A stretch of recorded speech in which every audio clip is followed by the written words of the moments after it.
All right, let's talk about energy. You hear it everywhere, right? Good vibes, bad vibes, high frequency, it's all over the place. But what's actually going on behind those buzzwords? Well, today we're going to dive in and try to figure that out. Let's get into it. I mean, come on, you've seen this stuff everywhere. Your vibe attracts your tribe. Good vibes only.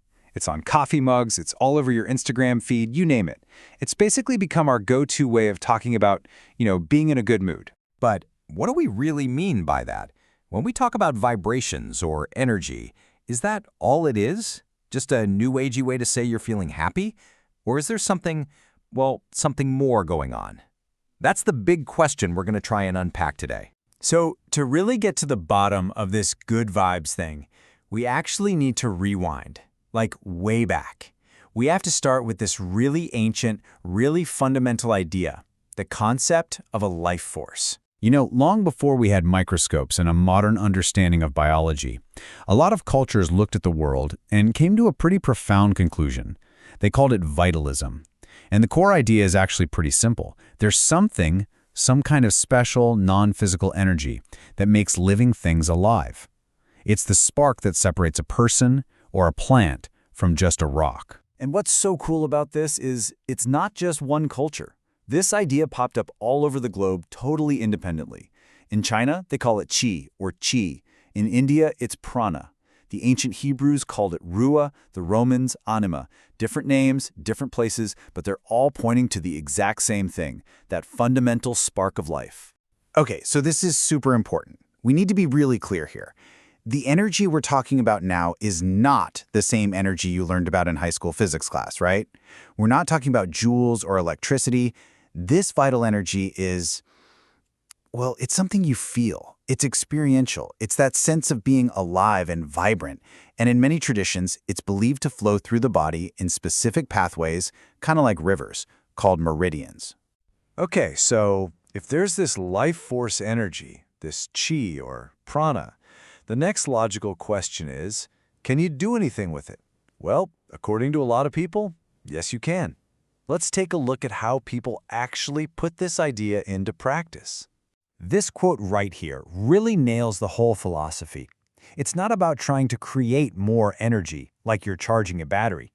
The idea is that you already have all the energy you need. The problem is that things like stress, old hang-ups, or just negative thinking, they act like a parking brake. The energy is there, but it's blocked. So energy work is all about releasing that brake and letting your own natural energy flow the way it's supposed to. And for a lot of people who believe in this, it comes down to some really simple daily habits. Things you can actually do. Like starting your day with just a few minutes of meditation to kind of set your own mental thermostat. Or simply paying attention to the food you eat, like really noticing how it makes you feel afterwards. And then there's gratitude journaling, which is all about training your brain to focus on the good stuff. The whole point is that these little things are supposed to help clear out all that internal static. And look, for a lot of people, this isn't just some vague philosophical concept. They say they can actually feel it. When they meditate or do energy work, they report these really direct physical sensations. Things like tingling in their hands, a feeling of warmth, vibrations, or even a weird magnetic push and pull sensation. And it's those first-hand experiences, right? That's what makes them say, hey, there's something real going on here. But, okay, that's one side of the coin. And you probably know what's coming next. What does the scientific community have to say about all this? Let's dive into the skepticism. Now, from the perspective of someone who practices this, the hope is pretty clear. They see a future where energy healing isn't alternative anymore. They want it to be considered a totally normal, conventional part of health and wellness, right alongside things like nutrition and exercise. But when you look at it from a mainstream scientific view, you get a very different story. A lot of these concepts, especially things like the law of attraction, get labeled as pseudoscience. And the reason is pretty straightforward.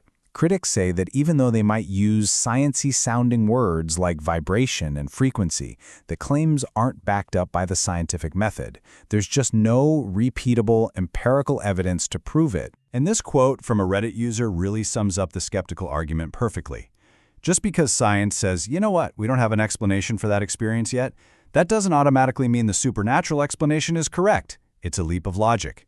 A gap in our current scientific understanding isn't proof of something else. So that really brings us to the heart of the whole thing, doesn't it? Is this all just a matter of belief? A purely subjective experience that happens inside our heads? Or could there actually be a way to measure any of this? Well, believe it or not, some scientists are actually trying to find out.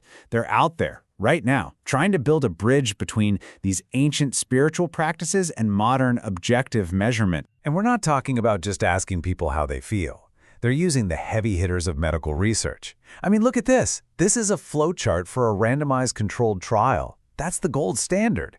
They're taking therapies like medical Qigong and putting them to the test, even comparing them to other practices like acupuncture to see what's what. So how in the world do you measure qi?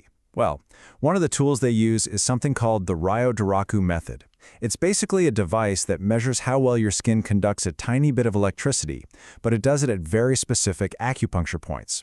The whole idea is to try and translate that ancient concept of energy flow into an actual, quantifiable number. And some of the results they're getting are, well, they're pretty interesting. Take this one study from Hartford Hospital. They looked at Reiki, which is another type of energy work, and found that it improved patients' sleep by 86%. I mean, wow, 86%, that's huge. And here, in this table, you can see exactly the kind of data they're looking at. This is from that Qigong study. What they found were real, statistically significant changes in those electrical measurements along specific meridians. So you can see for the lung, small intestine, and stomach meridians, the numbers changed quite a bit from before the session to after. And that tiny p-value number tells you that these changes were highly unlikely to have just happened by chance. This graph makes it even clearer. It shows what happened over 4 different sessions. The dashed line up top, that's the average energy reading before a session started. And the solid line below it, that's the reading after. And you can see a really clear pattern, right? After every single session, the measured levels went down, suggesting that the energy was becoming more balanced. So what's the big takeaway here, according to the researchers? Well, they concluded that the medical Qigong therapy didn't just make people feel different, it created an actual, measurable change in rebalancing of this energy flow. And here's the really interesting part. The pattern they saw was totally different from what they saw in the control group that got acupuncture. That suggests that these 2 different therapies might be doing 2 distinct, measurable things to the body. So in the end, it doesn't really matter if you think this is some invisible metaphysical force or just a really complex process happening between your mind and your body. This quote from Oprah kind of brings it all back home. You are responsible for the energy that you create for yourself. Whatever you want to call it, the energy we bring into a room, our attitude, our mood, it has a real, tangible effect, both on us and on everyone around us. And that really leaves us with the big, fascinating question. Are these feelings, these tingles, these measurable changes in our bodies, are they proof of a subtle energy field that science just hasn't figured out how to chart yet? Or are we simply seeing powerful evidence for the incredible, measurable power of our own minds to influence our own biology? Maybe both? That's the mystery at the heart of it all. Thanks so much for joining me.